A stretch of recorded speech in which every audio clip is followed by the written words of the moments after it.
नमस्कार। इग्नू के स्वयं प्रभा चैनल में आप सभी का स्वागत है। आज हम लोग दर्शन शास्त्र विषय के स्नातक उपाधि के कार्यक्रम आधुनिक पाश्चात्य दर्शन की चर्चा करेंगे।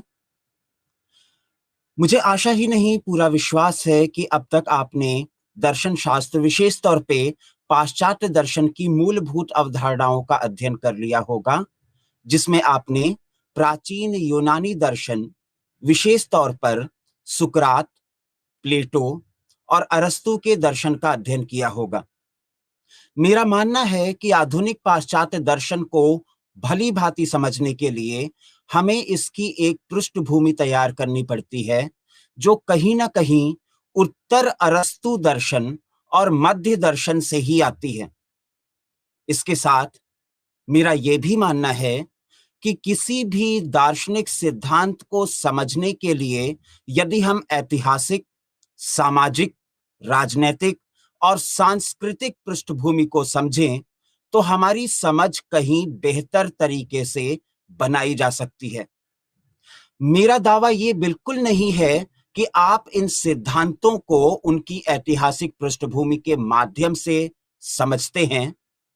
मेरा मात्र ये कहना है कि यदि हम ऐतिहासिक संदर्भों के आधार पर दार्शनिक सिद्धांतों को समझें, तो हमारी समझ कहीं ज्यादा रुचिकर और कहीं ज्यादा परिष्कृत हो पाती है। यही वजह है कि स्नातक उपाधि के लिए जब भी हम परिचर्चाओं को आगे बढ़ाते हैं, तो हम एक ऐतिहासिक दृष्टिकोण से भी चीजों को समझने का प्रयास करते हैं। और जब हम और आगे बढ़ जाते हैं, यानी कि एडवांस लेवल पे पहुंच जाते हैं, तो हम ऐतिहासिक, सांस्कृतिक, राजनीतिक पृष्ठभूमि को अलग हटा के, इसका कोष्ठीकरण करके, इसकी ब्रैकेटिंग करके सिर्फ और सिर्फ विषय, मुद्दों, सिद्धांतों और परिचर्चाओं पर अपना ध्यान केंद्रित करते हैं। तो चूंकि हम अभी स्नातक उपाधि के आधुनिक पाश्चात्य दर्शन की चर्चा कर रहे हैं, तो चलिए इससे पहले हम इसकी थोड़ी सी पृष्ठभूमि का निर्माण करने का प्रयास करते हैं। अरस्तु की मृत्यु के पश्चात यूनानी दर्शन में अनेकानेक बदलाव आए, और ये बदलाव केवल दर्शन में नहीं, केवल अकादमिक क्षेत्र में नहीं, बल्कि राजनैतिक और सामाजिक जीवन में भी पाए जाते थे। हमने देखा कि अरस्तु के बाद का यूनान और उसका सामाजिक और राजनैतिक जीवन अत्यंत छिन्न भिन्न और अव्यवस्थित हो चुका था। देश के कई छोटे छोटे राज्य जिनमें वो विभाजित हो चुका था, परस्पर ईर्ष्या, द्वेष, जलन और लड़ाई को बढ़ावा देते थे। 146 ईसा पूर्व ग्रीस अपनी स्वतंत्रता को रोमन साम्राज्य के सामने समर्पित करके उसका एक प्रांत बन चुका था। पर्शिया के द्वारा पूर्वी विचारधारा, जिसमें भारतीय, चाइनीज और मिडिल ईस्ट की विचारधारा का प्रभाव भी यूनान पर स्पष्ट रूप से दिखाई देने लगा था। ऐसे में दर्शन का कार्य अब परम द्रव्य की खोज न रहकर, तत्वमीमांसीय चिंतन न रहकर, एक अलग प्रकार का कार्य हो गया। अब दर्शन का कार्य एक रूढ़ियों से रहित नैतिक समाज की पृष्ठभूमि को तैयार करना बन गया। प्रत्येक व्यक्ति अपने सुख दुख का निर्माता स्वयं है, ऐसा मानने के कारण दर्शन शास्त्र में व्यक्तिवाद या एक प्रकार के इंडिविजुअलिज्म का भी जन्म होता है। न सिर्फ ये, बल्कि हम पाते हैं कि दर्शन में संदेहवाद की धाराएं भी अपनी जड़ पकड़ने लगी। ऐसा पाया गया कि ईश्वर, आत्मा और जगत जैसे विषयों पर की गई चर्चा भी संदेह के परे नहीं हो सकती, और अगर संदेह के परे नहीं है, तो इसके ऊपर चर्चा करना भी हमारे लिए अनिवार्य हो जाता है। तो हम यहां पर क्या पा रहे हैं? पहली बात, there is application of philosophy for the society. Number two, not only there is application, but there is a belief in individualism, जो कि प्रोटेगोरस के होमो मेंसुरा के साथ आती है। Along with this, a wave of skepticism is coming in the Greek philosophy, यानी हम संशय, संदेह करने की पद्धति का भी पोषण कर रहे हैं। इन सारी विचारधाराओं के कारण कुछ नवीन प्रकार के संप्रदायों का जन्म होता है, जिसमें से पहले एपिक्यूरियंस कहे जाते हैं, जिसकी स्थापना एपिक्यूरस नाम के दार्शनिक ने की 341 BC टू 270 BC। एथेंस में एपिक्यूरियस ने अपनी संस्था को स्थापित ही नहीं किया, बल्कि इसमें नागरिकों के साथ साथ स्त्रियों, दासों को भी सम्मिलित किया।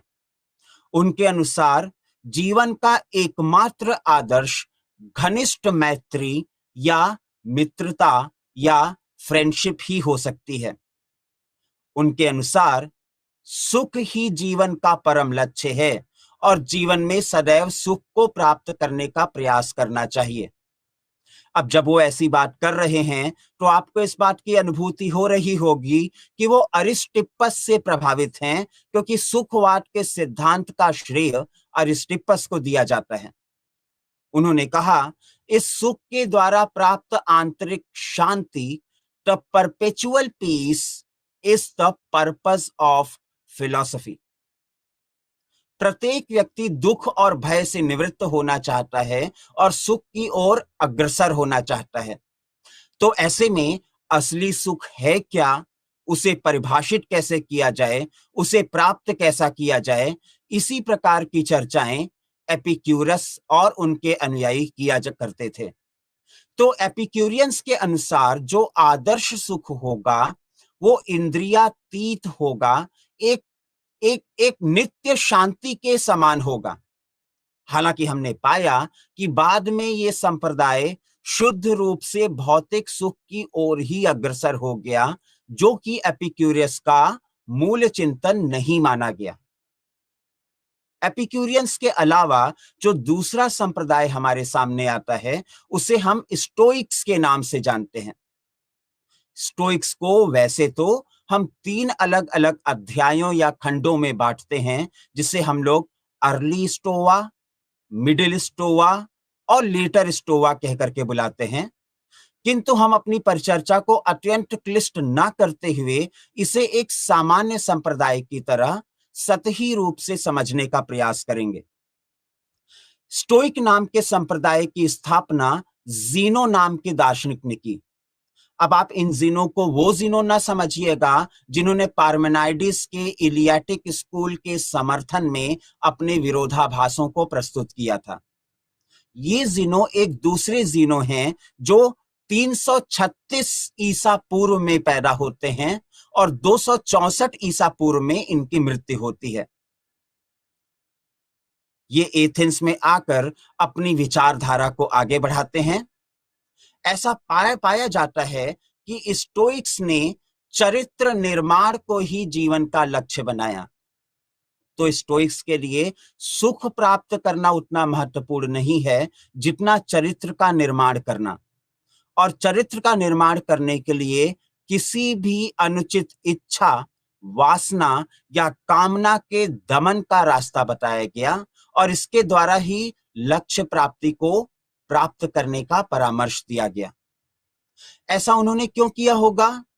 क्योंकि उन्होंने पाया कि एक सामान्य यूनानी नागरिक ऐन्द्रिक और भौतिक सुख का उपासक बन चुका है। तो स्टोइक्स का मानना था कि इन सुखों से निवृत्ति प्राप्त कर एक संयमित और चरित्र आधारित जीवन को जीना ही दर्शन का एकमात्र लक्ष्य होना चाहिए। यही कारण है कि उनके अनुयायी, जिनको स्टोइक कहा जाता था, निवृत्ति मार्ग के साथ साथ प्रवृत्ति मार्ग का समागम करने का प्रयास किया। एपिक्यूरस के लिए भौतिक परमाणु ही एकमात्र तत्व है, किंतु स्टोइक के अनुसार तत्व विशिष्ट द्वैत विश्व स्वरूप है।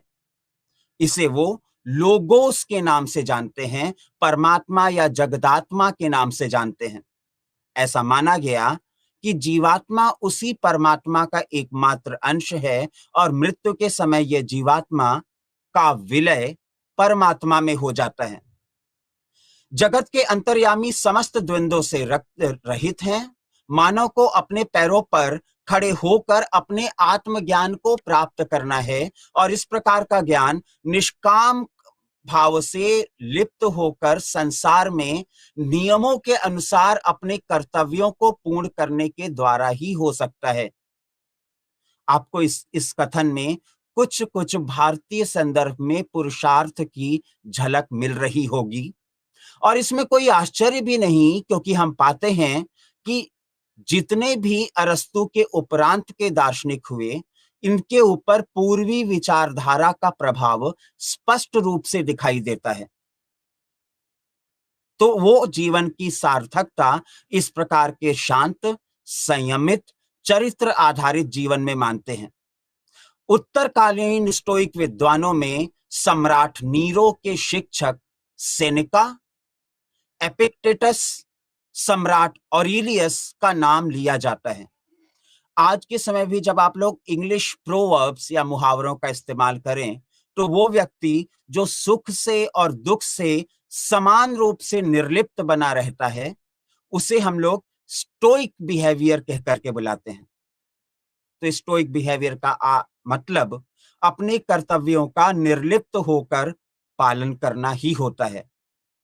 अब जब हमने एपिक्यूरियंस और स्टोइक्स के बारे में समझ लिया, तो तीसरा प्रमुख संप्रदाय संदेहवाद या स्केप्टिसिज्म के नाम से हमारे सामने आता है। ये एक ऐसा दार्शनिक संप्रदाय है जो अब तक के समस्त सिद्धांतों, नियमों को उनके ऊपर संदेह करके परिष्कृत करना चाहता है और फिर समझना चाहता है। ये शुद्ध रूप से एक दार्शनिक संप्रदाय है जिसकी स्थापना पायरो नाम के एक दार्शनिक ने की, जो अरस्तु के समानांतर थे, समकालीन थे। विविध दार्शनिक मतों के पारस्परिक भेदों को देखकर पायरो ने कहा कि मानवीय बुद्धि के लिए निश्चयात्मक ज्ञान, सर्टेन नॉलेज को प्राप्त करना असंभव है।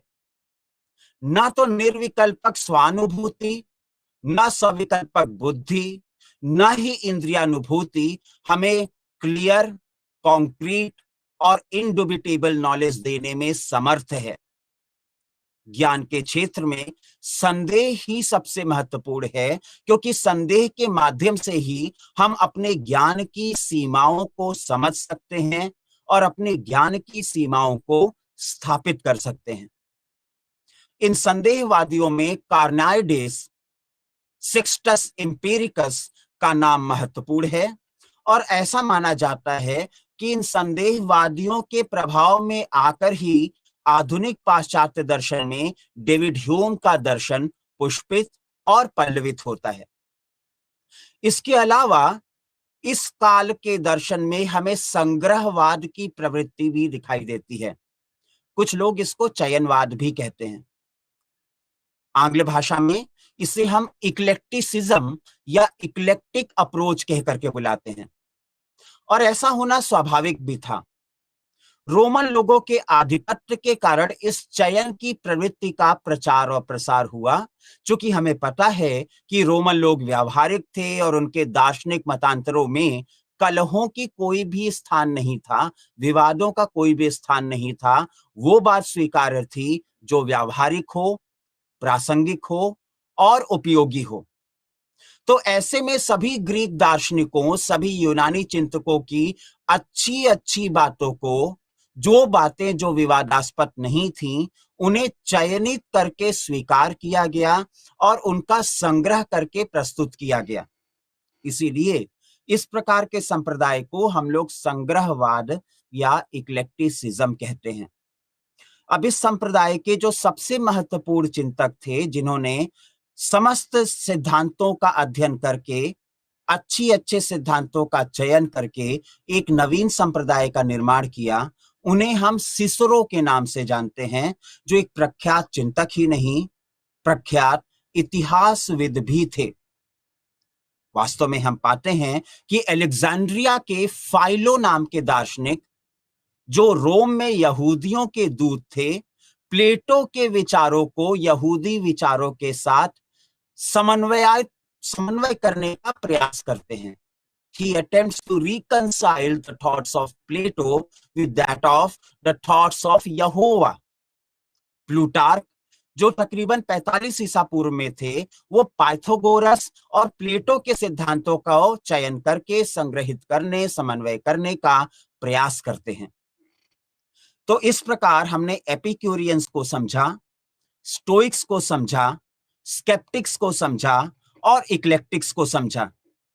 लेकिन इन सबसे भी महत्वपूर्ण वो दार्शनिक थे जिन्हें हम लोग नव्य प्लेटोवाद के प्रणेता के रूप में जानते हैं। नियो प्लेटोनिज्म नाम के इस नवीन संप्रदाय की स्थापना प्लोटाइनस नाम के एक दार्शनिक करते हैं, जो 204 से 270 एडी में रहे।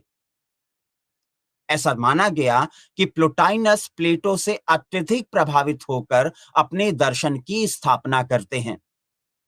प्लोटाइनस का जन्म मिस्र में हुआ था और वे एमिनियस सेक्कस के शिष्य थे, जिन्होंने प्लेटो के नवीन मत का संस्थापन किया।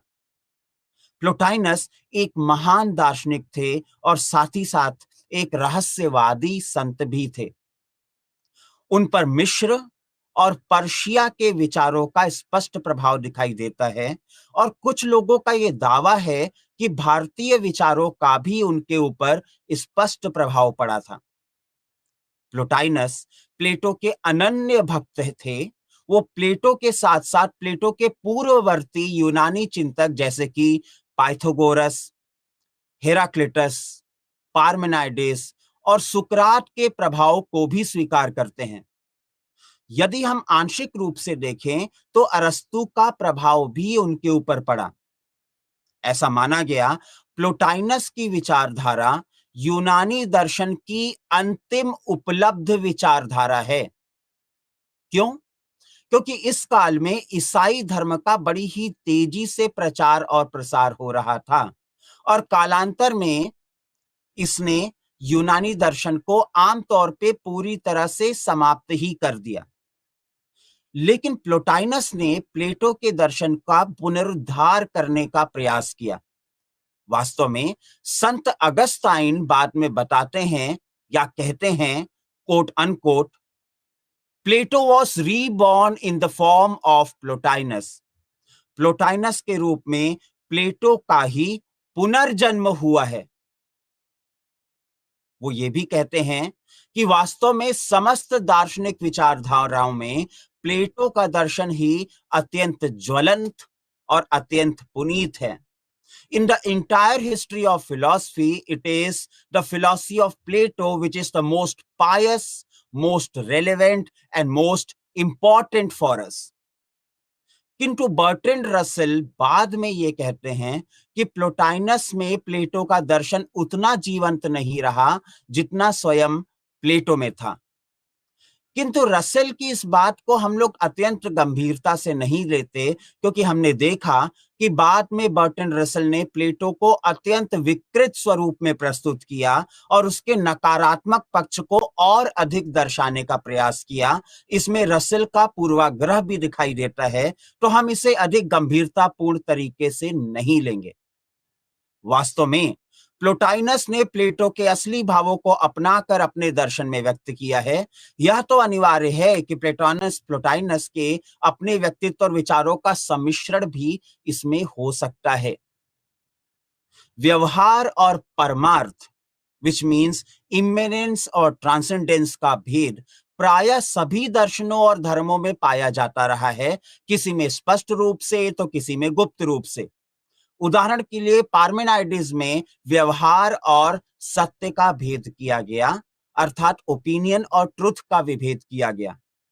हेराक्लिटस में उन्नत मार्ग और अवनत मार्ग, अर्थात वे अप और वे डाउन का विभेद किया गया।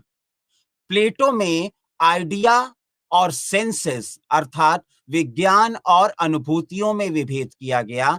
छाया और प्रकाश में विभेद किया गया।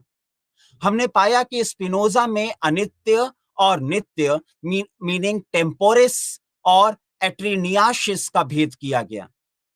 हीगल में भ्रम और तत्व, विच मीन्स इल्यूजन और रियलिटी का भेद किया गया। भारतीय दर्शन के वेदांत में भी पारमार्थिक सत्ता और व्यावहारिक सत्ता का विभेद किया गया। बौद्ध दर्शन में भी समवृत्ति और परमार्थ में विभेद किया गया। विज्ञानवाद में परतंत्र और परिनिष्पन्न का भेद किया गया। जैन दर्शन में पर्याय और द्रव्य का भेद किया गया।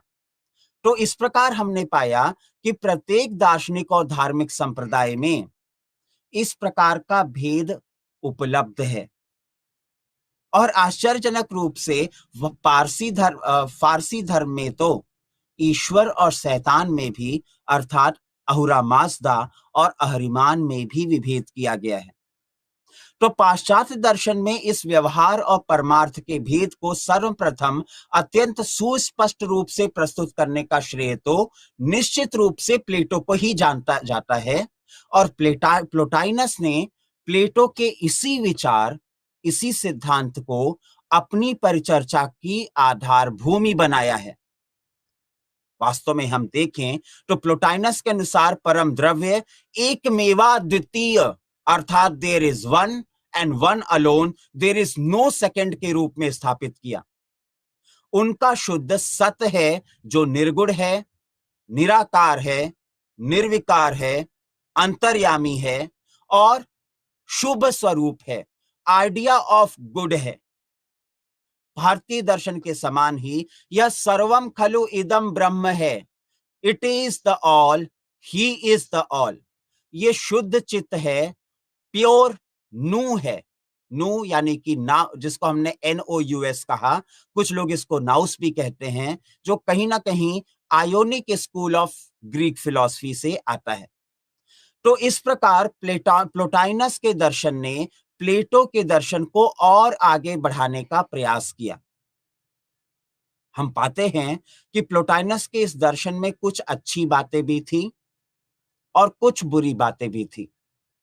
जहां पे कुछ लोगों ने माना कि प्लोटाइनस ने प्लेटो के दर्शन को अपने नव्य प्लेटोवाद के द्वारा जीवित किया, वहीं कुछ दूसरे कमेंटेटर्स का यह भी मानना है कि प्लोटाइनस ने बड़े ही सोच समझ के प्लेटो के दर्शन को कुछ इस प्रकार से तोड़ा मरोड़ा कि वो ईसाई धर्म के साथ एक समन्वय स्थापित कर पाए।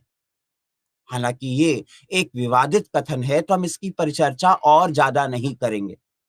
लेकिन हम पाते हैं इसी के साथ ईसाई धर्म की उत्पत्ति होती है और दर्शन का इतिहास अपने मध्य काल में प्रवेश करता है। ईसाई धर्म में प्रारंभ काल में उनके अनुयायी ईसा मसीह के द्वारा प्रतिपादित सिद्धांतों को ही दिव्य वचन या देव वाक्य मानकर अपने जीवन को उनके उपदेशों के अनुसार बनाने के प्रयत्न में लगे रहे। हमने देखा कि धार्मिक विश्वास ही इस काल की मूल मान्यता थी और ऐसे में उन्होंने तर्क की शरण लेने को उचित नहीं समझा। किंतु कालांतर में जब ईसाई धर्म का बड़े ही वेग के साथ प्रचार प्रसार होने लगा और यूरोप के विद्वानों को भी कालांतर में धर्म को स्वीकार करना पड़ा, तो हमने ये पाया कि धर्म को स्थापित करने के लिए भी कुछ न कुछ तर्कों की आवश्यकता पड़ेगी ही पड़ेगी। और इसलिए धार्मिक सिद्धांत जैसे ईश्वर, आत्मा और जगत की स्थापना करने के लिए धार्मिक चिंतकों ने भी तर्कों का सहारा लिया, दर्शन का सहारा लिया। और इसमें सबसे पहला नाम जो हमारे सामने आता है वो है संत ऑगस्टाइन का, 355 AD टू 430 AD। अब ऑगस्टाइन नाम के संत का जन्म तो अफ्रीका में हुआ था, किंतु उनकी माता ईसाई थीं और युवावस्था में अत्यंत विलासी जीवन बिताने के बाद वे रोम चले गए, जहां पर वे एक अध्यापक हो गए। मिलान नगर में संत एब्रोस का उन पर काफी प्रभाव पड़ा। उन्होंने प्लेटो और प्लेटो के पश्चात प्लोटाइनस का भी अध्ययन किया और बाद में उन्होंने धर्मांतरण कर लिया और वे ईसाई बन गए। अपने पुराने जीवन से यानी विलासितापूर्ण जीवन से उन्हें विरक्ति हो गई। प्रतिभा उनकी प्रखर थी और वे हिप्पी के पादरी अर्थात बिशप ऑफ हिप्पो बन गए और मृत्यु पर्यंत उन्होंने ईसाई धर्म और चर्च की संपूर्ण सेवा की। उसके बाद आने वाले जितने भी दार्शनिक पादरी हुए, उनके ऊपर संत ऑगस्टाइन का स्पष्ट प्रभाव दिखाई देता है। वास्तव में हम पाते हैं कि संत ऑगस्टाइन में दो अलग अलग प्रकार की प्रवृत्तियां दिखाई देती हैं। एक तो है दार्शनिक और दूसरी है धार्मिक। दर्शन में उन्होंने जगत को हटाकर आत्मा को केंद्र बनाया और आत्मा के अमरत्व, स्वतः सिद्धत्व, ज्ञान स्वरूपत्व और संकल्प स्वातंत्र का समर्थन किया। अब आपको ये याद रखना होगा, जिस प्रकार की आत्मा के स्वरूप की चर्चा मध्यकाल के दार्शनिक जैसे संत ऑगस्टाइन करते हैं, उस प्रकार की चर्चा हमको प्राचीन यूनानी दार्शनिकों में नहीं मिलती। तो प्राचीन यूनानी दर्शन का ईश्वर कुछ भिन्न प्रकार का था। वो मानव स्वरूप में ही था, केवल उसकी मानव प्रवृत्तियां अतिरेक में थी। तो अगर आप ग्रीक कल्चर के गॉड्स को देखेंगे, चाहे वो थॉर हो, चाहे वो ज्यूस हो, चाहे वो अपोलो हो, चाहे वो मेडुसा हो, चाहे वो वीनस हो या कोई भी हो, इनके अंदर वही सारे गुण हैं जो मनुष्यों के अंदर हैं। वो खुश भी होते हैं, दुखी भी होते हैं, जलन भी रखते हैं, ईर्ष्या भी रखते हैं, प्रेम भी रखते हैं, वासना भी रखते हैं और अनेकानेक ईश्वर हैं। So in a way, the Greeks were the follower of multiple gods. A Greek thinker is not talking about the God, but a God. अर्थात वो देवता की नहीं, देवताओं की बात करते हैं। इसी प्रकार प्राचीन यूनानी चिंतन में जब हम आत्मा की बात या ह्यूमन सोल की बात करते हैं, तो उनका अभिप्राय केवल और केवल मानव चरित्र से रहा, जिसके अंदर भावनात्मक और तर्कात्मक दोनों पक्ष हो सकते हैं। इनमें से किसी भी यूनानी चिंतक ने कभी भी नित्य, अपरिवर्तनशील, अमर, शाश्वत आत्मा की चर्चा नहीं की। तो हम पाते हैं संत ऑगस्टाइन के आने के साथ साथ हमें ईसाई धर्म के ईश्वर और ईसाई धर्म की आत्मा की संकल्पना से परिचय प्राप्त होता है। वो कहते हैं ईश्वर केवल और केवल एक हो सकता है, क्योंकि एक से अधिक ईश्वर का अस्तित्व दार्शनिक परिचर्चा के स्वभाव के विरुद्ध है। उसी प्रकार आत्मा को संकल्प स्वातंत्र का अधिकार होना ही चाहिए, अर्थात वो आत्मा हो ही नहीं पाएगी।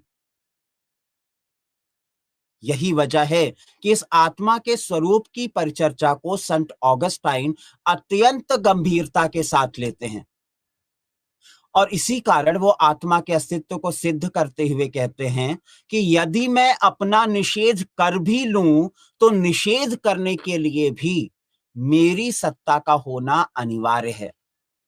इसे उन्होंने सी फैलर सम नाम के कोट के द्वारा, उद्धरण के द्वारा स्पष्ट किया।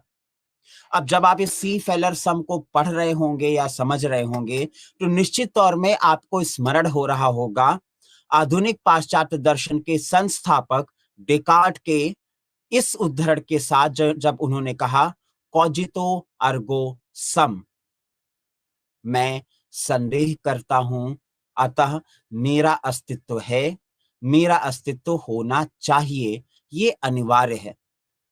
तो ऐसा माना गया कि डेकार्ट जब ये उद्धरण दे रहे थे कॉजितो अर्गो सम का, तो निश्चित रूप से उनके ऊपर संत ऑगस्टाइन के सी फैलर सम का स्पष्ट प्रभाव पड़ा होगा। कालांतर में ऑगस्टाइन ने आत्मा की परिचर्चा के पश्चात ईश्वर की सत्ता को सिद्ध करने का प्रयास किया। उन्होंने ईश्वर की सत्ता को सिद्ध करने के लिए अत्यंत महत्वपूर्ण प्रमाण दिए हैं। He has given detailed and elaborate arguments to prove the existence of God. उनके अनुसार आत्मा संकल्प और कर्म करने के लिए स्वतंत्र है। वास्तव में पादरी बन जाने के पश्चात भी उनकी धार्मिक प्रवृत्ति बलवती बनी रही और वे तर्कों के द्वारा चर्च की प्रतिष्ठा करने में लग गए। ईश्वर और आत्मा को मिलाने वाली श्रृंखला इसी चर्च के प्रभाव के कारण है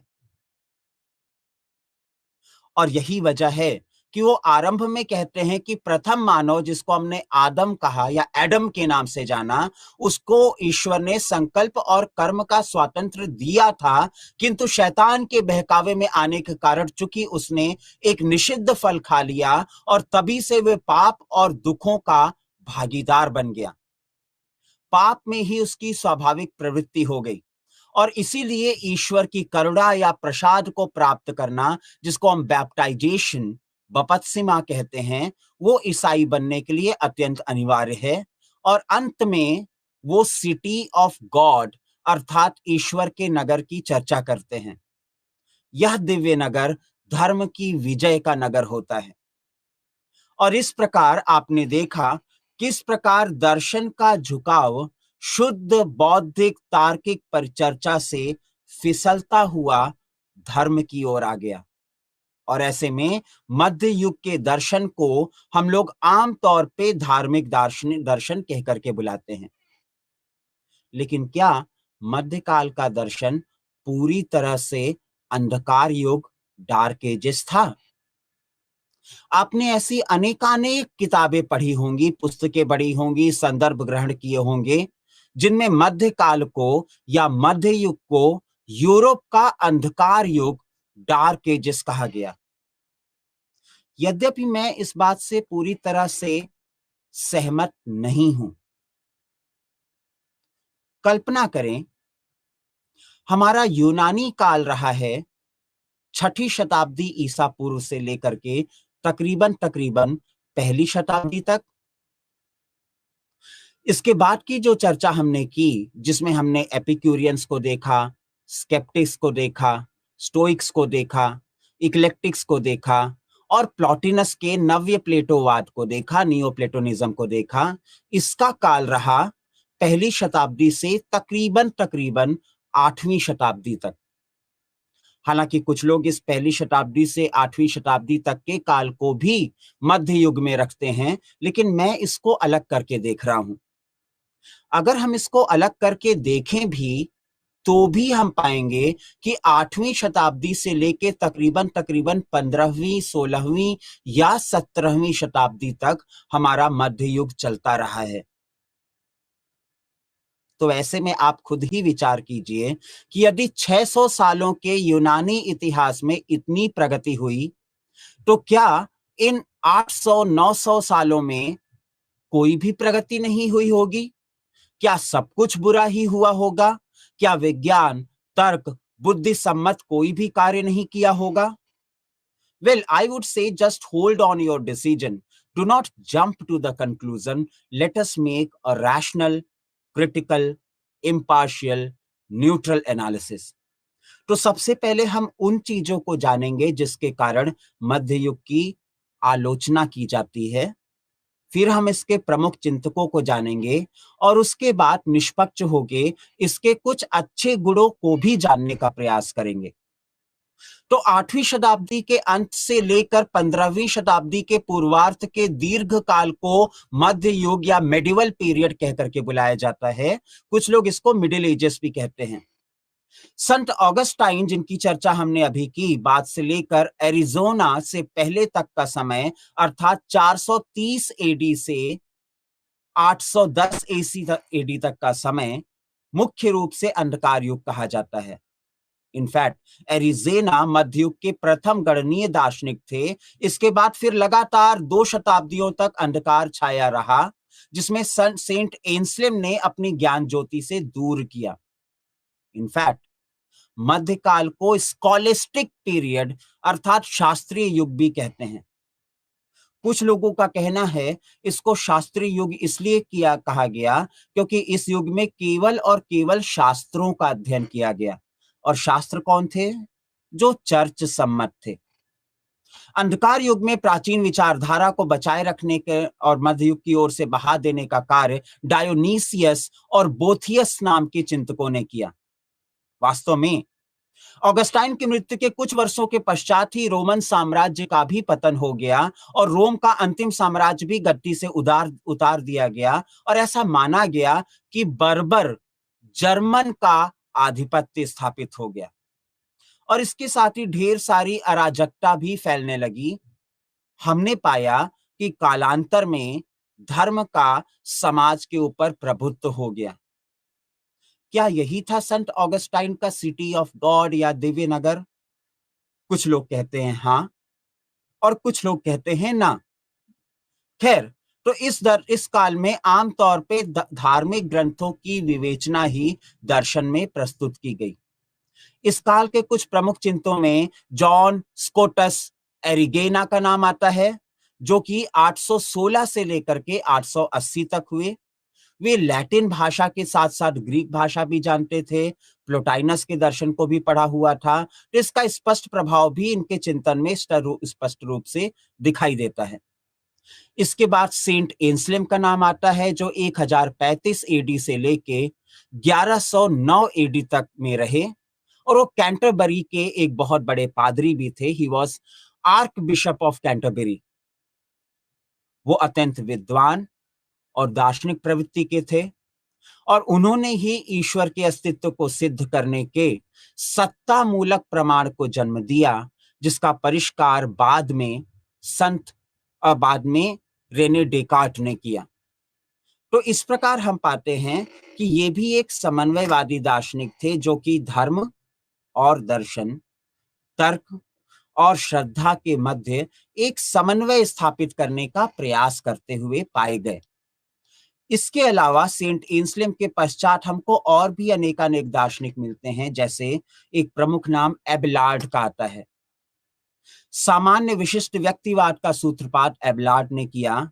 ये 1071 से लेके 1142 एडी तक पाए गए, जिन्होंने आगे चलकर टॉमस एक्विनस के रूप में अपना परिष्कार प्राप्त किया। अर्थात टॉमस एक्विनस एबेलार्ड से प्रभावित माने गए, और उनके प्रभाव में आकर ही वो अपनी सम्मा थियोलॉजिका नाम की किताब की संरचना करते हैं, सृजन करते हैं। संत टॉमस एक्विनस, जो कि 1225 एडी से लेकर के 1274 तक इनका जीवन काल रहा। इनका जन्म नेपल्स के एक उच्च कुल में हुआ। वे कैथोलिक संप्रदाय के पादरी हुए। उनकी प्रतिभा भी विलक्षण थी, और उन्होंने अपना संपूर्ण जीवन मुख्यतः अध्ययन और अध्यापन में बिताया। उन्होंने अरस्तु की कृतियों पर विस्तृत भाष्य या कमेंट्री लिखे, और इसके साथ ही साथ अपने स्वतंत्र ग्रंथों का भी सृजन किया। उनका प्रमुख ग्रंथ सम्मा थियोलॉजिका है, जिसमें उनके एक विशेष अध्याय, जिसका नाम है द 5 वेज, में वो ईश्वर के अस्तित्व को सिद्ध करने के 5 अलग अलग प्रकार के तर्क हमें प्रदान करते हैं। वो कहते हैं, ईश्वर को स्वीकार करना हमारा चुनाव नहीं है, it's not our choice, it is our compulsion. क्योंकि अगर ईश्वर के अस्तित्व को आप नहीं मानोगे, तो ना तो आप गति के सिद्धांत को सिद्ध कर पाओगे, ना पूर्णता के सिद्धांत को सिद्ध कर पाओगे, ना कारणता के सिद्धांत को सिद्ध कर पाओगे, ना ही नैतिकता के सिद्धांत को सिद्ध कर पाओगे, और ना ही वंशानुगत क्रमिक व्यवस्था के सिद्धांत को सिद्ध कर पाओगे। तो ईश्वर को मानना हमारा स्वतंत्र चुनाव नहीं, हमारा एकमात्र रास्ता है। यही वो समाधान है जिसके कारण या जिसकी वजह से आप समस्त विरोधाभासों पैराडॉक्सिस की समुचित व्याख्या दे पाएंगे। इसके अलावा एक अलग नाम भी आता है, जिसे हम मिस्टर एकार्ट के नाम से जानते हैं, 1260 से 1327 एडी। ये भी एक रहस्यवादी चिंतक थे और प्लोटाइनस से प्रभावित थे। इन्होंने अरस्तु और संत टॉमस एक्विनास की तीव्र आलोचना की है।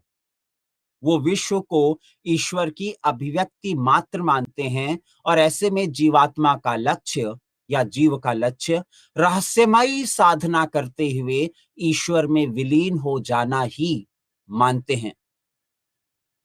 एक अत्यंत महत्वपूर्ण नाम जो श्रृंखला में आता है, वो है डन्स स्कॉटस का, जिनका जन्म तकरीबन 1266 एडी में हुआ, और जिनकी मृत्यु 1308 एडी में हुई। स्कॉटस का जन्म स्कॉटलैंड में हुआ था, वे ऑक्सफोर्ड में पढ़े और कुछ समय तक वहां पे अध्यापन का कार्य भी किया।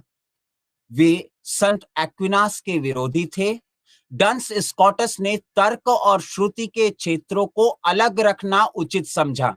उन्होंने संत एंसलिम के सत्तामूलक तर्क को ही मान्य माना, न कि सेंट थॉमस एक्विनास को। संत स्कॉटस के अनुसार एक्विनास का यह कथन कि ईश्वर का स्वरूप नित्य विज्ञानात्मक है और नित्य विज्ञान हमारे विज्ञानों और जड़ पदार्थों के वास्तविक धर्मों के मूल रूप हैं, ये एक अनुचित सिद्धांत है। ईश्वर का स्वरूप उनकी स्वतंत्र इच्छा शक्ति या संकल्प शक्ति, जिसको हम विल या वॉल्यूशन कह करके बुलाते हैं, उससे प्रभावित है। तो ईश्वर के समान जीव का स्वरूप भी उसकी संकल्प शक्ति या विल पावर ही है। हमारी स्वतंत्रता हमारे संकल्पों के कारण है।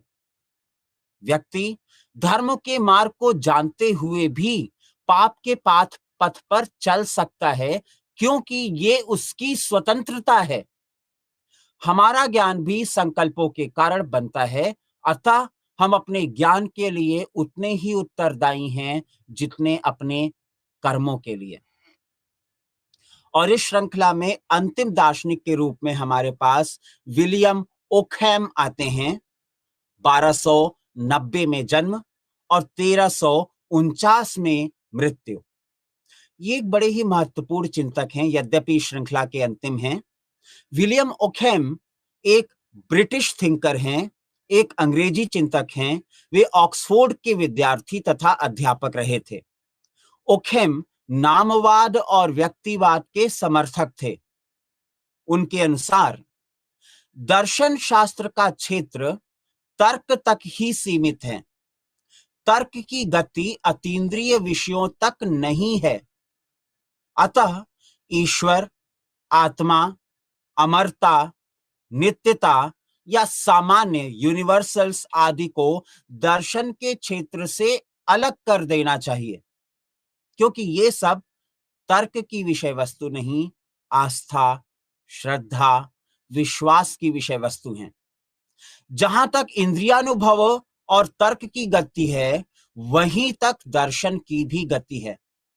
किंतु ईश्वर, नित्यता, आत्मा, मोक्ष, सामान्य, ये सब ऐसी विचारधाराएं हैं या ऐसे तत्व हैं जिनमें तर्क की, बुद्धि की कोई भी गति नहीं होती। और अगर ऐसा है तो आप इन्हें तर्कों के प्रमाणों के द्वारा सिद्ध भी नहीं कर सकते। सामान्यों की या यूनिवर्सल्स की कोई भी वास्तविक सत्ता नहीं होती। ये हमारी बुद्धि की कल्पना मात्र हैं। ये केवल नाम हैं जिनका प्रयोग हम अपनी सुविधा के लिए करते हैं। तो ओकहम का ये खंडन साहित्यिक भाषा में एक बड़े ही रुचिकर नाम से पहचाना गया। हमने इसको ओकहम्स रेजर कह करके बुलाया। तो जिस तरह से एक रेजर या एक उस्तरा बालों को बड़ी ही सफाई के साथ काट देता है, उसी प्रकार विलियम ओकहम ने सामान्य के सिद्धांत को बड़ी ही सटीकता के साथ काट दिया, इसका निषेध कर दिया। और इस प्रकार उन्होंने समस्त अतीन्द्रिय पदार्थों का दर्शन में निषेध कर दिया, उन्हें जड़ों से काट दिया, उन्हें समाप्त कर दिया। वास्तव में ओकहम से पहले रोजर बेकन भी दर्शन को इंद्रियानुभव और तर्क तक ही सीमित रखने की सलाह दे चुके हैं। अब याद रखिएगा, ये रोजर बेकन हैं, ये फ्रांसिस बेकन नहीं है, क्योंकि फ्रांसिस बेकन तो आधुनिक दर्शन और आधुनिक विज्ञान के साथ जोड़कर देखे जाते हैं। खैर, तो ओकहम के साथ साथ रोजर बेकन भी ये मानते हैं दर्शन का क्षेत्र सिर्फ और सिर्फ इंद्रिय जनित अनुभव और तर्क बुद्धि का क्षेत्र है। तो जो कुछ भी तर्क बुद्धि के परे है, या ये कहें श्रद्धा, विश्वास और आस्था का क्षेत्र है, वहां पर दर्शन का प्रवेश ना तो होगा ना ही होना चाहिए। तो इस प्रकार इन्होंने धर्म और दर्शन के मध्य एक क्लियर एयरटाइट कंपार्टमेंटलाइजेशन बना दिया है, जहां पे उन्होंने कहा दर्शन एक दूसरा क्षेत्र है धर्म एक दूसरा क्षेत्र है और दोनों के बीच में घाल-मेल नहीं होनी चाहिए। अब जब हमने मध्यकाल के इन प्रमुख चिंतकों और प्रमुख चारित्रिक गुणों की चर्चा कर ली है, तो आइए हम इसकी एक दार्शनिक और आलोचनात्मक विवेचना भी करने का प्रयास करते हैं, क्योंकि के द्वारा हम इसे निष्पक्ष रूप से समझ भी पाएंगे। तो आमतौर पे ये कहा गया कि मध्यकाल का दर्शन अंधकार युग का दर्शन है। Why so? Because there was domination of reason by faith, there was domination of science by religion and so on and so forth. क्या ये बिल्कुल सही बात है? वेल, आंशिक रूप से तो इसे सही माना जा सकता है, लेकिन इसे पूर्ण रूप से सत्य मानते हुए मध्यकालीन युग का पूरी तरह से निषेध कर देना मुझे व्यक्तिगत तौर पर थोड़ा सा अनुचित प्रतीत होता है, और मैं अपनी बात के लिए कुछ तर्क देना चाहूंगा। जब यूनानी दर्शन का इतिहास समाप्त होता है, तो जितने भी यूनानी चिंतकों के ग्रंथ थे, आरंभ काल में इनको जला नहीं दिया गया, क्योंकि किसी भी विचारधारा को समाप्त करने का सबसे अनसिविक, असभ्य तरीका उसके ग्रंथों को नष्ट कर देना होता है। तो आप किसी भी ग्रंथ को न स्वीकार करो, ये एक दूसरी बात है। आप उसे नष्ट कर दो, जला दो, ये बहुत ही अशिक्षित और असभ्य तरीका होता है। चाहे वो भारत के संदर्भ लिया जाए या पाश्चात्य संदर्भ लिया जाए। यही कारण है कि मध्यकाल के प्रारंभिक चरण में कभी भी यूनानी ग्रंथों को जलाया नहीं गया, नष्ट नहीं किया गया, बल्कि उनको आर्काइव किया गया, अर्थात उनको संग्रहित किया गया। ये बात दूसरी थी कि अब वो आम जन के लिए सुलभ नहीं रह गए, लेकिन चिंतकों, शोधकर्ताओं, स्कॉलर्स के लिए वो सदैव से उपलब्ध थे। और इसके साथ ही एक नई परंपरा शुरू होती है, जिसे हम लोग आर्काइविंग या संग्रहालय कह करके बुलाते हैं। तो आज के समय में जो आप लोग नेशनल आर्काइव्स देखते हो, इसका प्रथम सूत्र मध्यकाल में पड़ता है। यही कारण है कि प्लॉटिनस जैसे चिंतक प्लेटो के ग्रंथों को दोबारा से पढ़ पाए और उन्हें अपने अनुसार सुलभ रूप में प्रस्तुत कर पाए। यही कारण है कि सेंट ऑगस्टाइन हो, एबेकार्ड हो, एंस्लेम हो, एक्विनास हो, ये सब यूनानी दार्शनिकों के दर्शन से परिचित हो पाए। वास्तव में हम देखें तो आप किसी भी ज्ञान के सिद्धांत को अपना सकते हो, नकार सकते हो, स्वीकार कर सकते हो, खंडित कर सकते हो, लेकिन उसे नष्ट करने का अधिकार आपके पास नहीं है। अगर आप उसे नष्ट करते हो, तो आप सभ्य समाज के सदस्य नहीं कहे जा सकते। तो मध्यकाल में पाश्चात्य प्राचीन चिंतन को संजोकर संवार कर रखा गया और उसे आर्काइव्स का रूप दिया गया। न सिर्फ ये, आधुनिक काल में आप जिन विश्वविद्यालयों में पढ़ते हो, जिनको हम यूनिवर्सिटीज कह करके बुलाते हैं, क्या आपको पता है यूनिवर्सिटीज की स्थापना सर्वप्रथम मध्यकाल में की गई, और इसीलिए एक पॉपुलर टर्म आता है यूनिवर्सिटास, अर्थात अध्ययन के केंद्र। तो यूनिवर्सिटीज की स्थापना भी मध्यकाल में की जाती है। आपको ये जानकर भी रुचिकर लगेगा कि वो पुस्तकालय जिसमें बैठकर आप लोग पढ़ते हो, अध्ययन करते हो, लाइब्रेरी की स्थापना का और परंपरा का सूत्रीकरण भी मध्यकाल में ही किया गया। और आप कल्पना कर सकते हैं, अगर आधुनिक युग में पुस्तकालय, लाइब्रेरी, संग्रहालय, यूनिवर्सिटीज ना होती तो हमारा क्या स्वरूप होता। सिर्फ यही नहीं, स्कॉलेस्टिसिज्म से ही एक शब्द आता है जिससे आप सब परिचित होंगे, स्कॉलर, फेलो, और इससे एक और शब्द आता है शोध वृत्ति या छात्र वृत्ति, जिसको हमने स्कॉलरशिप या फेलोशिप कह करके बुलाया।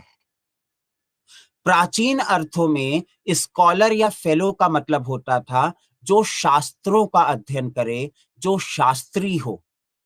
अब वो बात दूसरी है कि यूरोप के संदर्भ में शास्त्रों का अर्थ चर्च सम्मत शास्त्र थे, लेकिन कम से कम एक परंपरा का सूत्रीकरण तो हो रहा है, और वो परंपरा है सूत्रों की निष्पक्ष व्याख्या करने का। तो यही वजह है प्लॉटिनस प्लेटो और अरस्तु के ग्रंथों को निकालते हैं और इनकी पुनर्विवेचना और परिष्कार करते हैं। ऐसे भी चिंतक हैं जो Pythagoras, Heraclitus, Democritus, Leucippus, Protagoras, Charmides, Laches, Epicureans, Aristippus, Epictetus, Marcus Aurelius वगैरह वगैरह सबके ग्रंथ संग्रहित किए जाते हैं, पढ़े जाते हैं और उनकी व्याख्या की जाती है। अगर मध्यकाल इसी प्रकार से दमन का केंद्र था, तो क्या इस प्रकार की सुविधा उपलब्ध होती? क्या इस प्रकार आप universities, libraries, scholarship, fellowship, archiving जैसी परंपराओं से परिचित हो पाते? जवाब है नहीं। तो इन सारे तर्कों के द्वारा मैं मध्यकाल का समर्थन नहीं करना चाह रहा हूं। मैं आपका ध्यान सिर्फ इस ओर केंद्रित करना चाहता हूं कि we all have always been a mixed bag of people. हर युग में, हर समाज में अच्छे लोग भी हुए, बुरे लोग भी हुए, अच्छी बातें भी हुई, बुरी बातें भी हुई। अगर आप किसी भी काल, युग, खंड या समाज की केवल अच्छी अच्छी बातों की चर्चा करो और उसे प्रतिष्ठित स्थान दो, और किसी विशेष काल, खंड, युग या समाज की केवल बुरी बुरी बातों की चर्चा करो और उसको बिल्कुल अपमानजनक स्थिति में रखो, न्यूनतम स्थिति में रखो, तो कम से कम दर्शन के अध्येता के लिए ये आदर्श परिस्थिति नहीं होगी। दर्शन शास्त्र में हमको सिखाया गया एक आलोचनात्मक, निष्पक्ष और सामंजस्यपूर्ण अध्ययन करना। हमें किसी भी एक और पूर्वाग्रह से ग्रसित नहीं होना है। तो मेरा यह मानना है, बाकी सभी युगों की तरह मध्य युग में भी कुछ अच्छी बातें हुई और कुछ बुरी बातें हुई। तो क्यों ना हम उन सारी अच्छी बातों को स्वीकार करें और बुरी बातों की अवहेलना करें, उनको नजरअंदाज करें। शायद यही दर्शन शास्त्र के लिए हमारा एक सार्थक योगदान होगा। हम में से बहुत लोगों को नहीं पता कि जिस तरह से हमने प्राचीन दर्शन को 3 अलग-अलग खंडों में बांटा था, पूर्व सुकरातीय दर्शन, pre Socratic philosophy, classical philosophy अर्थात शास्त्रीय युग जिसमें हमने सुकरात, प्लेटो और अरस्तु को पढ़ा, और उत्तर अरस्तु दर्शन जिसमें हमने अरस्तु के बाद के दार्शनिकों को पढ़ा। उसी प्रकार मध्यकाल को भी हम 3 अलग-अलग खंडों में बांटते हैं और इसको early middle age, high middle age और लो मिडिल एज कहकर बुलाते हैं। अर्थात पूर्व का मध्य युग, उच्च मध्य युग और निम्न मध्य युग। हम पाते हैं कि हर वो बात जिसके लिए मध्य युग की आलोचना की गई, वो केवल मध्यकाल के आरंभिक खंड में पाया गया। मतलब आप 7वीं 8वीं शताब्दी की बात कर सकते हैं। ये बात सही है कि उस समय आक्रांताओं के प्रभाव में आकर कई बातें ऐसी की गईं जो दर्शन शास्त्र के लिए अत्यंत नकारात्मक प्रभाव रखती थी। लेकिन बाद में समाज का परिष्कार हुआ, इसमें सुधार हुआ और हम लोग उच्च मध्यकाल तक पहुंचे। इस काल में हमारे पास अनेकानेक दार्शनिक हुए। हमारे पास क्लीमेंट ऑफ अलेक्जेंड्रिया भी हुए, जिन्होंने प्लेटो को पढ़ा, प्लेटो से बहुत ज्यादा प्रभावित हुए और उन्होंने प्लेटो के दर्शन को पुनर्स्थापित करने का सलाह दी, परामर्श दिया। लेकिन कुछ और चिंतक भी हुए, जैसे कि हम लोग टार्टुलियन का नाम लेते हैं, जिनका फेमस कोट है, विख्यात उद्धरण है, what have Greeks given us? Nothing, nothing at all. अर्थात हमें यूनानियों से क्या प्राप्त होता है? कुछ भी नहीं। तो जहां एक और क्लीमेंट ऑफ अलेक्जेंड्रिया यूनानी दर्शन के प्राण प्रतिष्ठा का प्रयास कर रहे हैं, वहीं दूसरी ओर टार्टुलियन इसे पूरी तरह से विखंडित करने का प्रयास कर रहे हैं। क्या ये बात सच है कि इसमें केवल बुरी बातें थी? मेरा जवाब होगा, बुरी बातें भी थीं और अच्छी बातें भी थी। और एक और तरफ आपका ध्यान आकर्षित करना चाहूंगा, मध्यकाल केवल और केवल यूरोप का मध्यकाल नहीं है, ये संपूर्ण जगत का मध्यकाल है। तो ना तो आप इस समय मिडिल ईस्ट को भूल सकते हैं, ना उस समय में उत्पन्न और परिष्कृत होने वाले इस्लामी दर्शन को भूल जाते हैं, जहां पे हम इब्नुल अरबी, इब्नुल खदम और इब्न बतूता जैसे नाम सुनते हैं, हम अविस्सेना का नाम सुनते हैं, हम अनल हक जैसे सिद्धांतों की बात सुनते हैं। क्या हम इस काल के चाइनीज फिलॉसफी या चीनी दर्शन को भूल सकते हैं? क्या हम मोहिस्ट, मोत्जू और कॉन्फ्यूशियस के बिना दर्शन शास्त्र के मध्य युग की परिकल्पना कर सकते हैं? क्या हम भारत के मध्य युग को भूल सकते हैं, जहां पे सूफी परंपरा की स्थापना की जा रही है, जहां पे वेदों का परिष्कार किया जा रहा है, पुनर्स्थापना की जा रही है? जवाब है नहीं। तो मध्यकाल को हमको एक बड़े ही विस्तृत दृष्टिकोण के साथ देखना है। इस काल में यूनिवर्सिटी पठन पाठन की व्यवस्था भी है। वो बात दूसरी है कि अंत काल में ब्लैक डेथ नाम की एक महामारी के कारण, बिल्कुल आजकल की कोविड की परिस्थितियों की तरह ही, मध्य युग अंत में अत्यंत दारुण परिस्थितियों में समाप्त होता है। और तब हमारे पास नवीन परिकल्पनाएं आती हैं, जैसे justice, liberty, equality, fraternity, democracy, human rights and so on and so fourth. और यही कारण है कि मध्यकाल का प्रतिपादन एक नए युग में होता है, एक ऐसा नया युग जिसको हम लोग आधुनिक युग के नाम से जानते हैं। भूत, वर्तमान और भविष्य, ये तीनों अनंत काल के मानव कल्पित विभाग हैं, तीनों पृथक होते हैं और तीनों में परस्पर संबंध भी होता है। भूत में प्रतिष्ठित होता है और भविष्य को जन्म देता है। नए युग के बीच में प्राचीन युग के तत्व भी विद्यमान होते हैं, क्योंकि उन्हीं प्राचीन तत्वों से, उन्हीं पुरातन तत्वों से कुछ नवीन पनपता है। कोई भी नया युग, किसी भी प्रकार का नया समाज अकस्मात नहीं उत्पन्न हो सकता। वास्तव में प्राचीन दर्शन, मध्यकालीन दर्शन और आधुनिक दर्शन के बीच में एक लंबा संधि काल रहा है। अगर प्राचीन युग नहीं होता तो मध्यकाल नहीं होता, और अगर प्राचीन और मध्यकाल ना होते तो आधुनिक दर्शन, जिसे हम आज के स्वरूप में देखते हैं, ये भी ना होता। और यही कारण है कि विज्ञान के प्रभाव के कारण English revolution, German revolution, Russian revolution जैसे अनेकानेक क्रांतियों के कारण हम एक नए युग में प्रवेश करते हैं, जिसे हम प्रबोधन काल या एज ऑफ एनलाइटनमेंट कह करके बुलाते हैं। जहां पे कांट जैसे दार्शनिक जर्मन में लिखते हैं, सेपर ऑडे हे मठ, अर्थात किसी भी बात को करने का साहस रखो और सत्य बात को दूसरों के समक्ष रखो। और जब भी आप सत्य बात रखो तो वो आपके तर्कों पर आधारित होनी चाहिए। ये वही प्रबोधन काल है जिसमें हम लोग चर्च की बेड़ियों से मुक्त होते हैं और तर्क बुद्धि को पुनः उसकी मूल स्थान पर प्रतिष्ठित करते हैं। हम पाते हैं कि आस्था का क्षेत्र कुछ और होगा, लेकिन तर्क बुद्धि का क्षेत्र सबसे महत्वपूर्ण है। और इसीलिए आधुनिक काल के समस्त दार्शनिक सिद्धांत शुद्ध रूप से विज्ञान, गणित और तर्क बुद्धि पर आधारित पाए जाते हैं। और यहाँ पे हम लोग बुद्धिवाद के संप्रदायों के रूप में डेकार्ट, स्पिनोजा और लाइबनिज का अध्ययन करेंगे, और अनुभववाद के चिंतकों के रूप में लॉक, बर्कले और ह्यूम का अध्ययन करेंगे, जिनकी चरम परिणति बाद में कांट, हीगल और मार्क्स में पाई जाती है। किंतु ये परिचर्चा हम अपने अगले व्याख्यान के लिए रखते हैं। आशा है आज की इस अत्यंत संक्षिप्त परिचर्चा से संभव है आपको कुछ लाभ प्राप्त हुआ हो।